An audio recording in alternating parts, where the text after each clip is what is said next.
Hey guys, bringing you another Chaos deck list, and this time it's my Queen's Blade Rebellion Chaos Yuito deck. The big reason why I play Yuito is because, well, when I bought the boxes, she was the only one I pulled 4 of. Everyone else, I only pulled 3 copies. So yeah, that's one big reason. The other reason is because of her effect that lets me bring out this card, Banten. She's you can see really big, 11/11, and she has a guard rest, which means she can guard even when she's rested. And yeah, well, I mean, she can't be the partner and all, but aside from that, it's really fun to have her on the field, and it scares a lot of people. So yeah, so the effect of Yuito is basically she gives Banten this card Penetrate, and when Yuito guards, a +3 defense. And what makes Yuito bring Banten out is the effect of I have to backyard 1 card from my hand and send a face-up friend on my field to the waiting room, and I could ignore all the entry costs of Banten and just play her from the waiting room. I don't know if you can see it or not, but the entry cost for Banten is pretty expensive. I have to send 2 face-up Queen's Blade character friends on my field to the waiting room, so yeah, that's really expensive if I don't use Yuito's effect. So yeah, so of course, for Yuito's and for Bantens, and next we have the 3 Ardora. Her effect is Cushion 3, and gives my partner a +3 on defense when she guards. Really good card.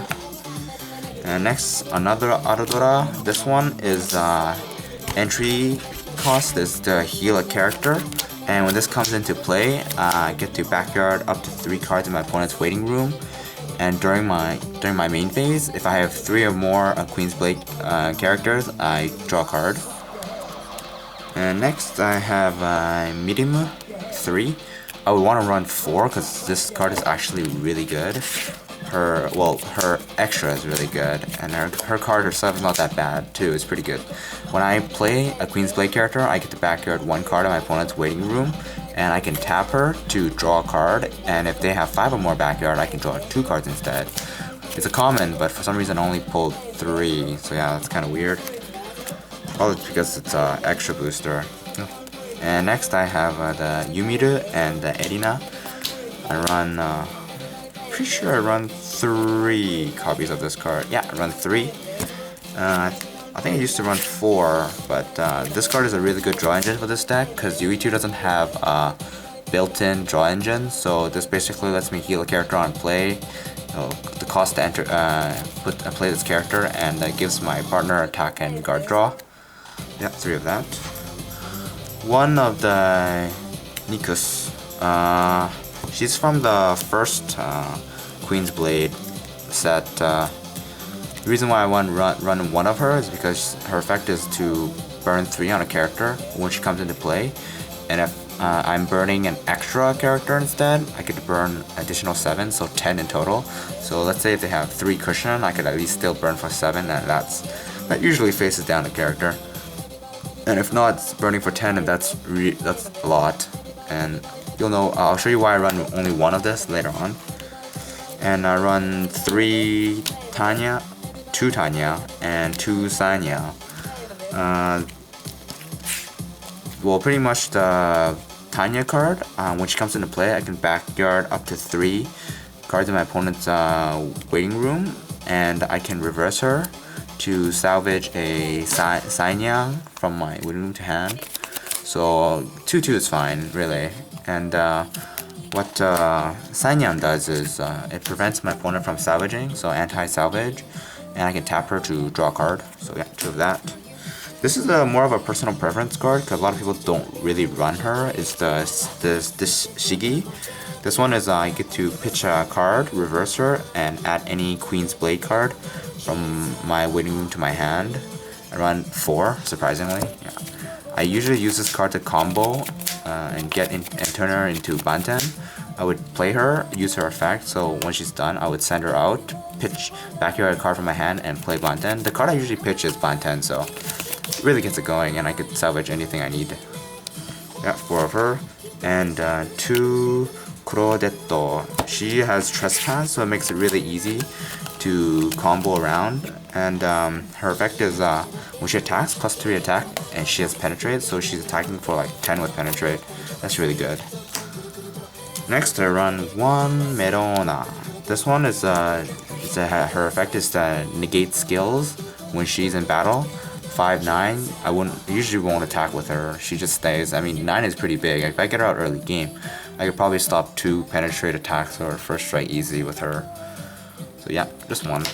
Moving on to events, I run 1 of the event that lets me stand a character from rest. One of the one that pitched 2 card to rest one of my opponent's character. 2 of the ones that the cost of this card is to pitch a card and backyard 5 of my Queen's Blade characters. I could face down one of my opponent's friend and send up to 3 cards in the waiting room to backyard. So yeah, 2 of that gets rid of those annoying cards, probably like a perfect guard or something.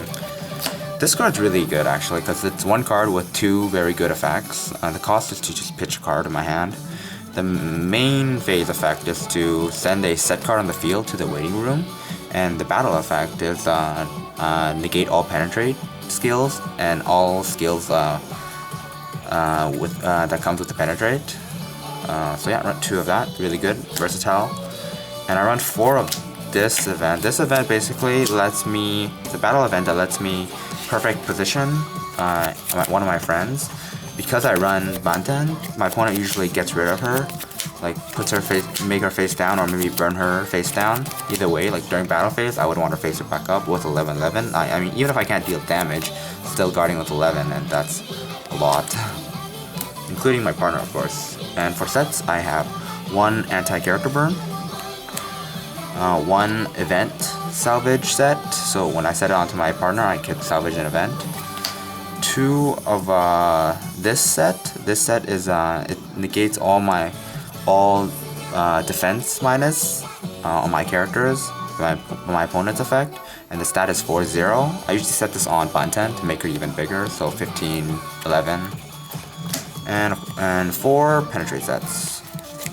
Yeah, and moving on to the extras, I have the Sanyang and the Tanyang extra. This one is when this comes onto field or level up, I get to burn 3 to my opponent's field, so 2 of that. That's pretty standard, I guess. And this card, really good. This one is the Mirumu extra, backer 1 Mirumu, and to play her, so it's a 1 character extra, as cushion 3, and I can, once per turn, I can pitch a card to salvage a character to my hand, so just run 2. And yeah, now you see why I run 1 copies of some cards, because it's really easy to just get them back with her effect. Like Merona, Kurodetto really counts as 1 too when I want to go for a mid-game or late-game push. Sanya, Tanya, and of course Nikusu, because she's pretty situational too. And 4 Arudora, 1 character extra.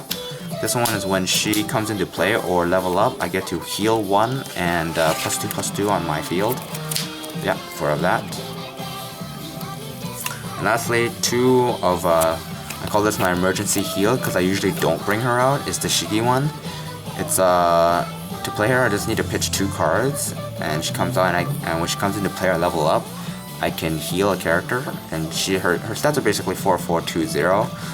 I don't really bring her out. I don't even remember me bringing her out ever in a game. Maybe once when my friend was using this deck, but that was him. He didn't really know how to use the deck, I guess. He was learning. Anyways, so yeah, this is 2 cards to heal. It's more like emergency heal, but I usually use my Siggy friend to change into Banten, and she doesn't usually stay on the field for me to extra into this healer. So yeah, but I went 2 anyways. I'm gonna have to change this deck up eventually.